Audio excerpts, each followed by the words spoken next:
খুব অল্প কথায় রেগে যাওয়া কিছু মেয়েকে একটু কাছ থেকে দেখলে বুঝতে পারবেন এই মেয়েগুলোর চোখে অদ্ভুত একটা মায়া থাকে। রাগ হলো মেয়েদের জীবনে একটা অভিশাপের মতো।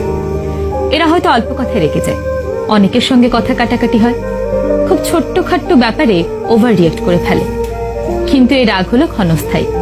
রাগ মিটে গেলে এদের মতো ভালো মনের মানুষ হয়তো আর হয় না।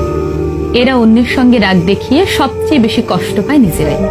এরা যেমন খুব অল্প সময় রেগে যায়, তেমনি খুব কম সময়ে মানুষকে আপন করে নিতে পারে। এরা নিজের সর্বোচ্চটা দিয়ে অন্যকে ভালো রাখার চেষ্টা করে। কিন্তু সমস্যা কি জানেন, আমরা ওদের বুঝি না। আমরা ওদের বাহ্যিক রাগটাকেই দেখি, কিন্তু ওদের ভেতরে লুকিয়ে থাকা সুন্দর মনটাকে খুঁজে বের করার চেষ্টা করি না। আমরা বাইরে থেকে ওদের রাগ দেখি, কিন্তু রাগের পেছনের সে কারণটা খুঁজি না। হ্যাঁ, ওরা একটু বদমেজাজি, কিন্তু খুব শান্ত হয়ে যদি ওদের লক্ষ্য করেন তাহলে বুঝবেন ওদের মনটা অনেকটা ফাঁকা মাঠের মতো, যেখানে অনেকেই এসে স্বস্তির নিঃশ্বাস ফেলতে পারে। ওরা খুব চাপা স্বভাবের হয় জানেন তো।